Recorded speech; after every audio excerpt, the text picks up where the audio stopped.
Falciorot is a dobeha. Welcome to Crown the Beha's short stories and poetry for December 15, 2023. I'm Terence O'Donnell, your favorite Gaelic skillet. Come sit with me in a warm chair with a cup of something warm, maybe with a Christmas cookie to hand, while I read you some more fictional stories and a poem this week. So I've got 4 short stories and a poem for you. A Christmas story, but not your normal milk and cookies type. The third and last chapter of the Glacier, a short scary story about neighborhoods, a poem of longing and loss, and Robert G. Longpré's third chapter from his new book Sanctuary.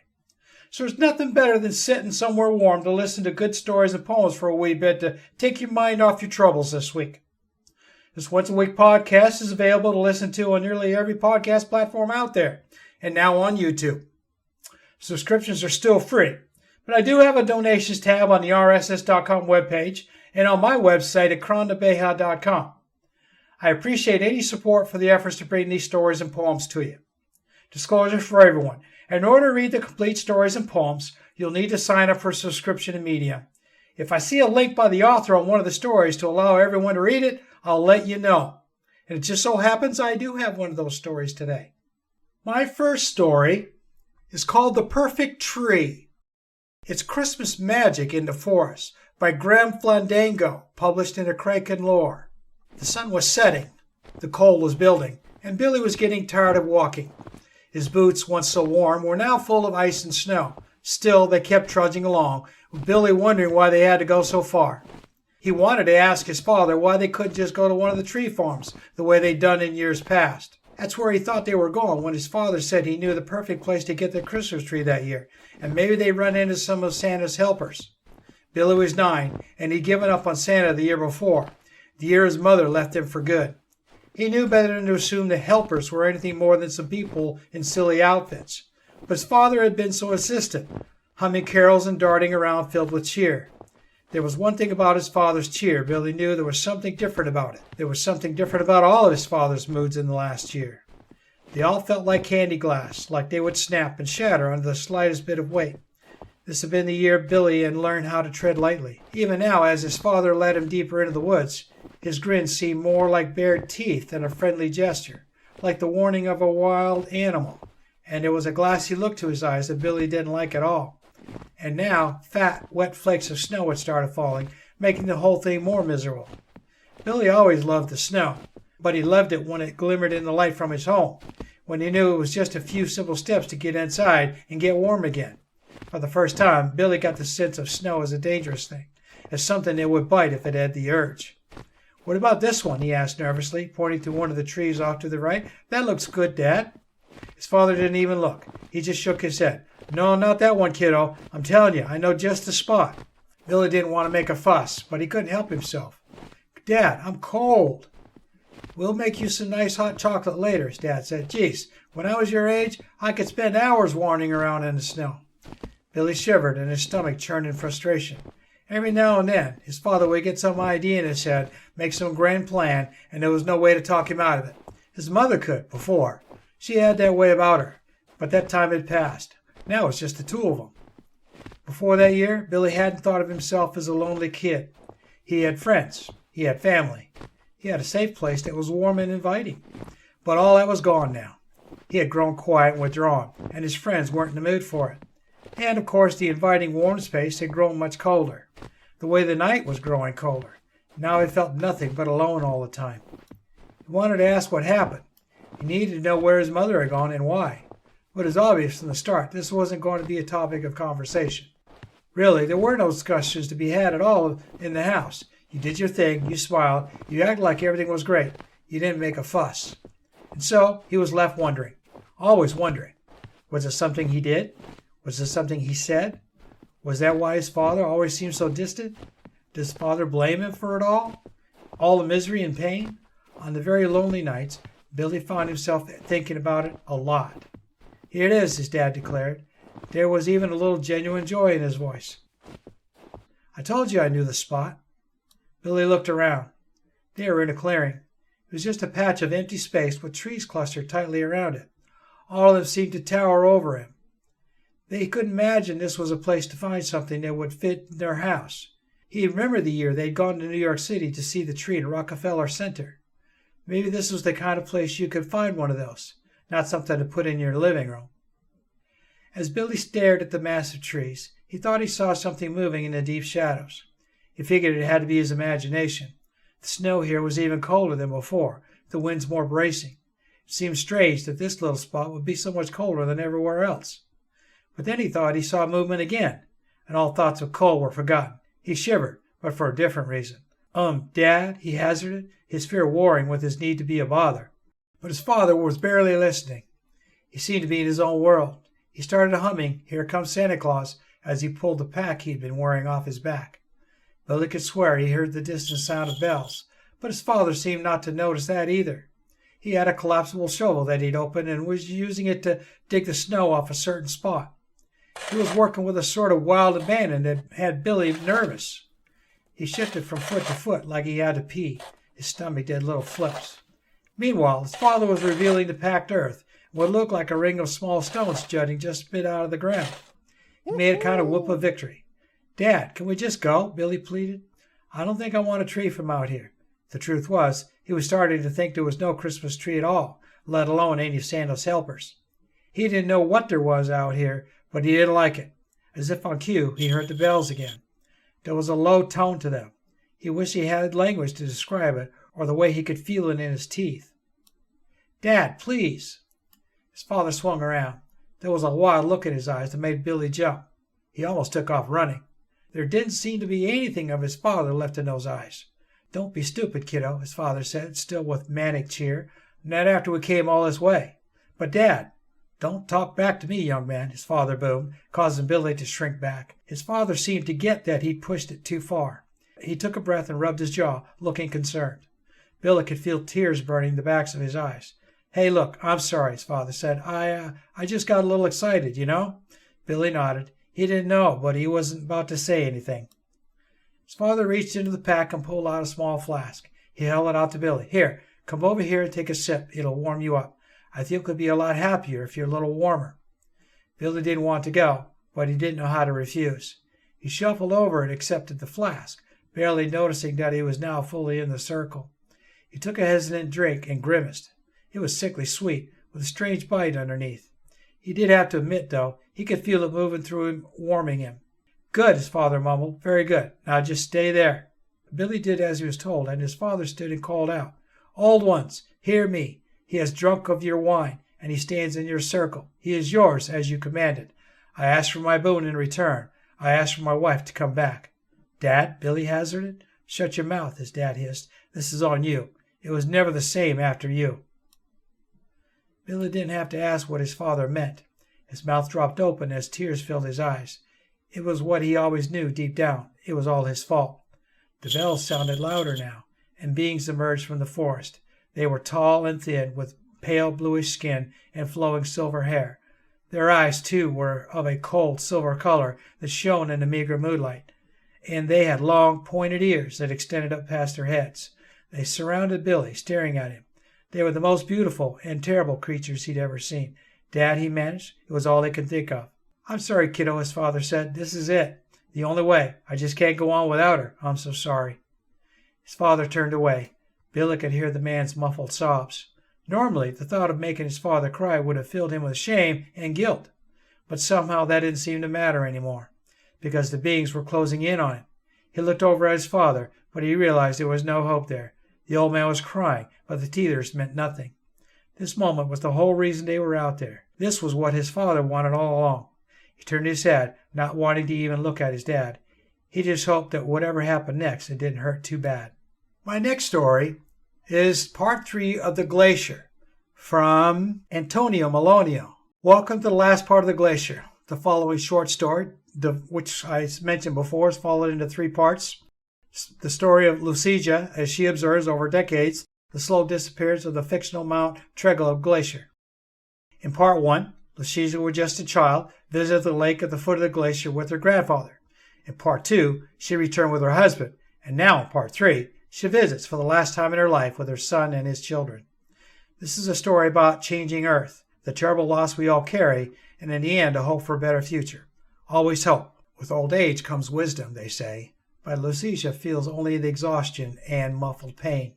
She rests in the camping chair, drowsy from the pills, her granddaughter beside her. By all means, she should feel something, yet she finds herself empty.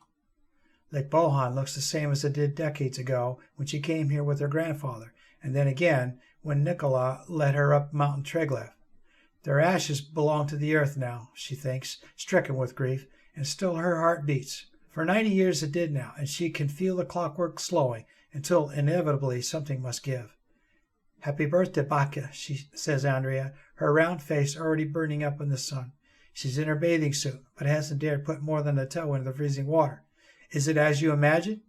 Lucia smiles and caresses the little girl's dark hair. "It is, my dear. Thank you all so much." "This isn't all, Mama," says Christijan, struggling with the tense pulse. "You'll see tomorrow."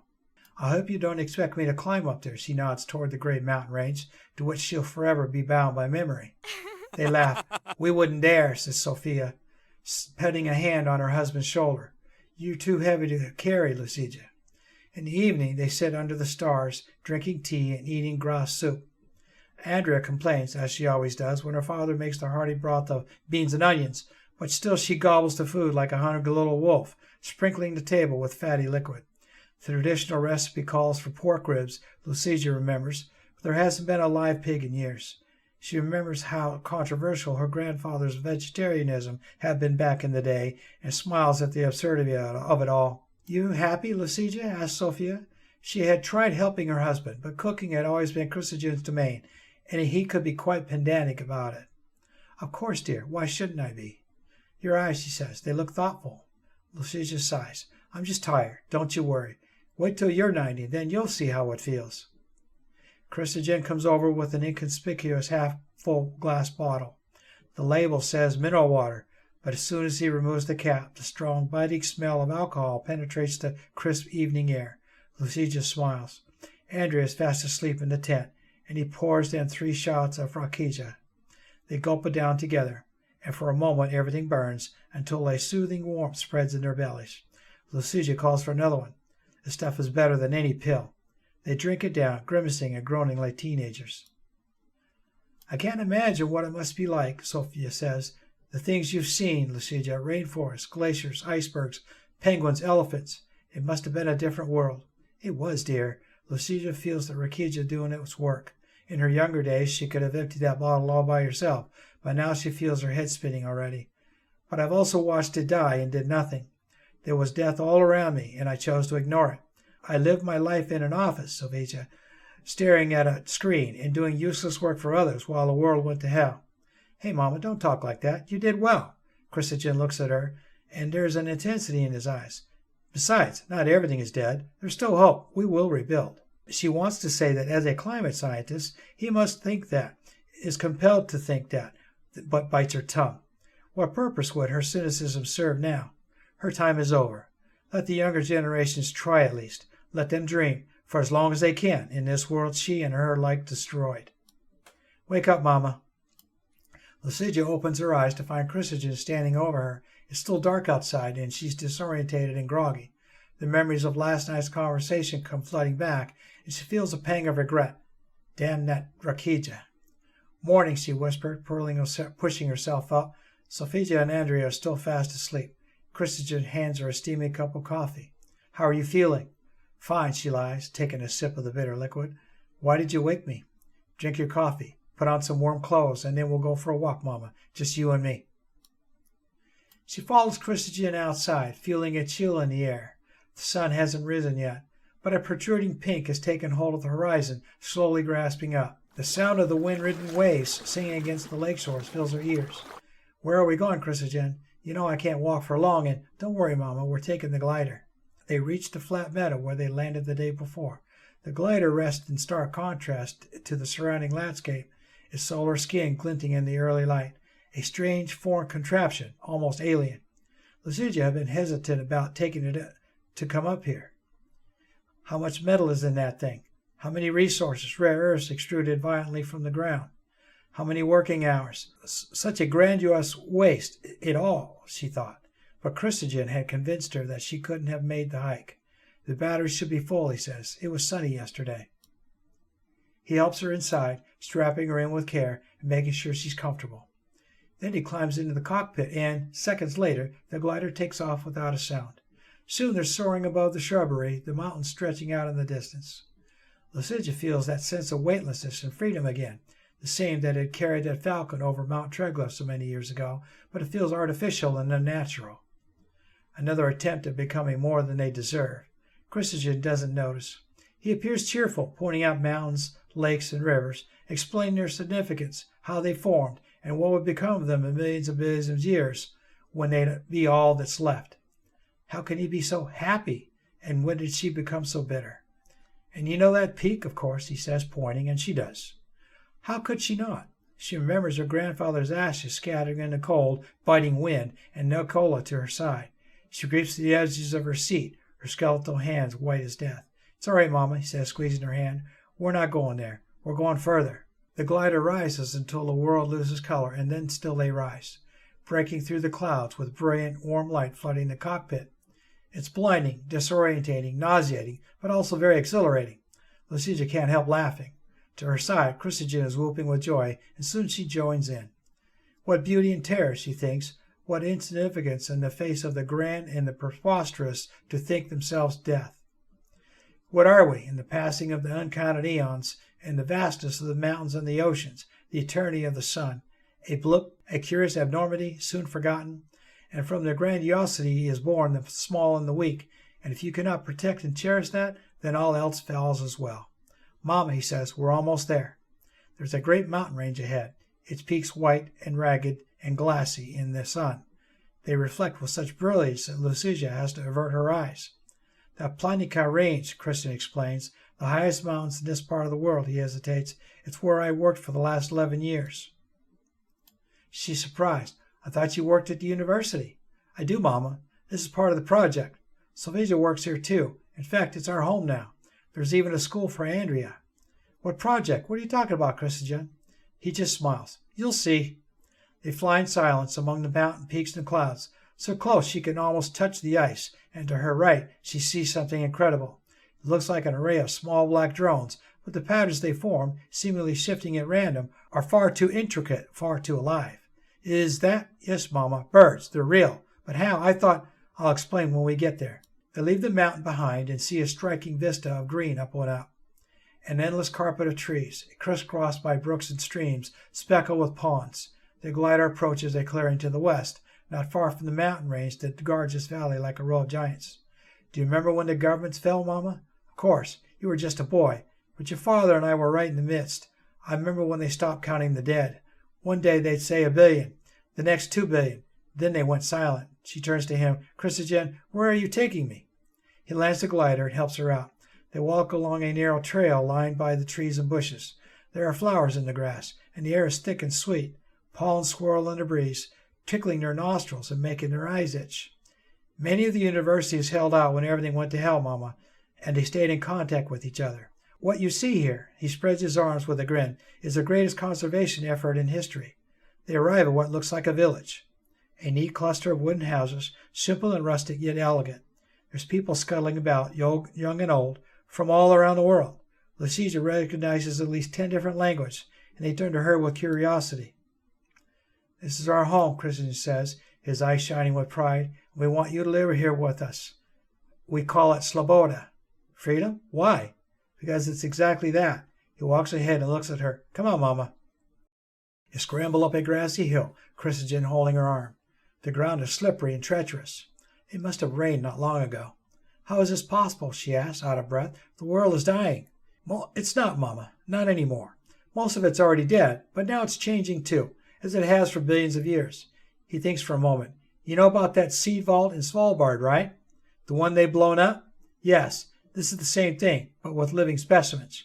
We've collected and preserved as many as we could and set the most resistant, the most suitable to this climate free.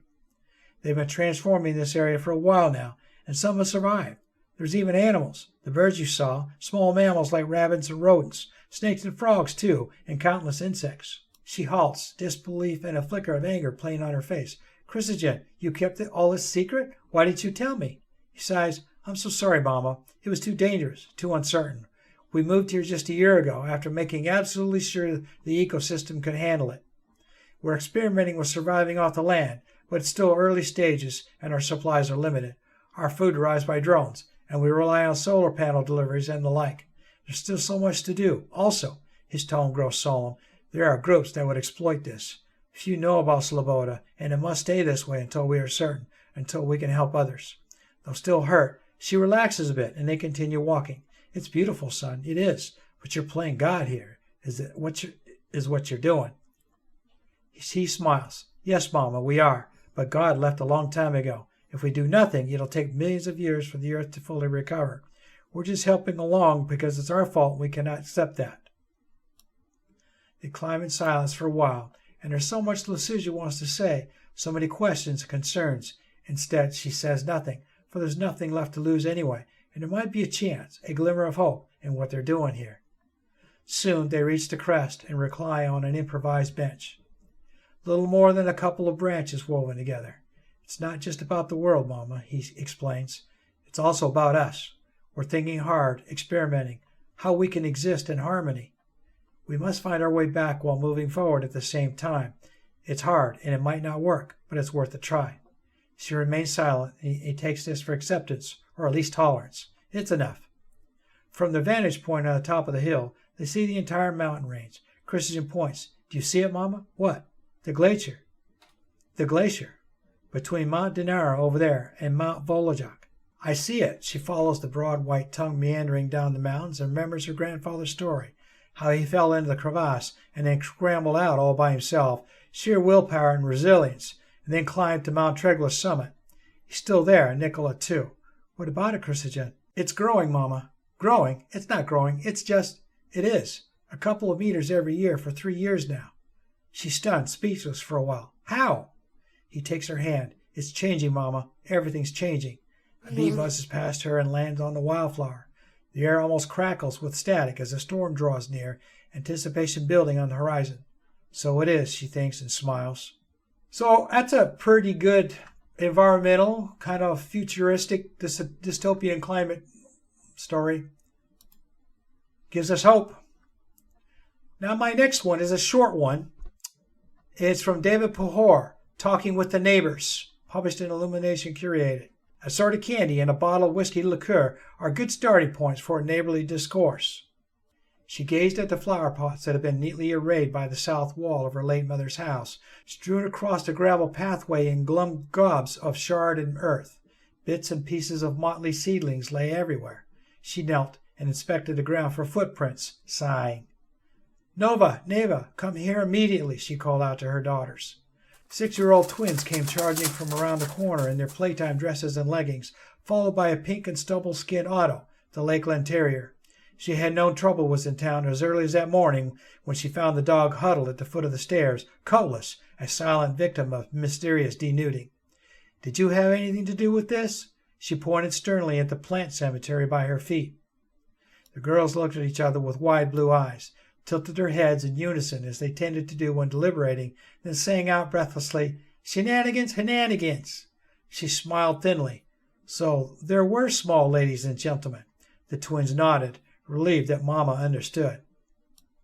That evening, after she put the girls to bed and locked Otto in her bedroom, she sat on the old rocking chair on the porch of her former home, which they now visited only twice a year, her father's short-barreled Ithaca Model 37 on her knees, loaded with buckshot. The peace offering, a shoebox full of candy with a bottle of whiskey liqueur, rested on the nearby steps. As her mother had told her on a similar night 3 decades before, managing community relationships was a hands-on undertaking. Now I've got a poem, and it's a little bit sad, so just kind of bear with it here. It's called Half Asleep, Where Did You Go? By my friend Mitch. For a moment when I woke up, I thought you were there. I reached over to your pillow to touch you. It was cold. Where did you go? I rubbed cobwebs from my eyes. Maybe you went for some tea. Sometimes when you can't sleep, it helps. I listened hard through the shadows around our bed. My fingers found the space where you used to sleep instead. Still my hand kept searching. I'm still searching. What was it you said? Darling, please be strong. I'll wait for you, you'll see. And you closed your eyes. In the dark, I opened mine. And I realized then, as I realized every night since, you had somewhere else to be. And he's got a note on here, which I will read to you. There was a time when we were going through chemo when it was touch and go. I didn't know if she would make it. Every night I woke up and reached out to see if she was next to me. I still do it even now. It scares me, though. We've been together more than 30 years. I can't imagine what will happen if one day I reach out and she's not there. I dream about it sometimes. Hold on to your loved ones, dear friends. Love them when they're alive. Don't wait. Do it now, today. One day they will have somewhere else to be. This is from Mitch. And now my last story, Chapter 3 of The Sanctuary, from Robert G. Longpré, The Necessity of Decontamination Before Entering. Arrival at the cabin. Once they stood in front of the entrance, Carrie's father spoke out from a speaker. Because of the virus, both of you will have to go through a decontamination process before you can enter the cabin area and the cabin. It's the only sure way to protect you and us. You'll be going through 2 decontamination units. When you're ready, just press the red button. Oh, and for now, you will need to leave your bags at the entrance. They will have to go through a different decontamination portal. A red light appeared on the panel and Carrie pushed it. The door slid open into the wall. Once the 2 were through the door, it then slid closed. A rush of spray came at them from all directions, including the walls, ceiling, and floor. They were soon soaked and feeling the uncontrollable weight of wet clothing. A light on the wall ahead of them turned green. Without thinking about it, Carrie pushed on the green light and another door slid open. As soon as they had passed through the door, a welcome blast of heat began to remove the chill they had begun to feel because of their wet clothing. Once they fully entered the room, the door closed behind them. Carrie's dad's voice came over a hidden speaker. The next decontamination unit requires that you leave your wet clothing there. Warm, dry clothing will be waiting for you once you're through the second unit. "You got to be kidding," protested Anne. "Your dad expects me to get naked? Didn't you hear him? He said we get dry clothes. You've seen me nude before when we went skinny dipping with friends. It's just about keeping my mom and sister safe, and you safe as well. I still think it's weird." Anne hesitated for several minutes before Carrie's father spoke. "The door won't open until you're ready to enter the unit. The sensors can detect if there is fabric on your bodies and won't open if you're wearing clothing. I'm sorry, but it has to be this way because of the virus." With a look of annoyance evident on her face, Anne stripped off her clothes and stood beside Carrie. Another green light appeared. She reached out to push it before Carrie. Nothing happened. Carrie then reached out to touch the button, and the door was activated. Once through, the door automatically shut behind them. A short tunnel lay before them. As they began to walk through the tunnel, another set of nozzles coated them with a liquid that was meant to decontaminate their skin. Near the end of the tunnel, a wash of warm air quickly dried them. Once through the tunnel, another green light was activated. Carrie looked at Anne, and she again tried to activate the door, again without success. Then, as before, when he touched the light, the door began to open. The promised clothing was waiting for them. 2 white jumpsuits, the kind one sees police wear at crime scenes, were their only options. Anne wasted no time in covering up her nakedness. Carrie hesitated only a few seconds before putting on the remaining jumpsuit. Another tunnel appeared.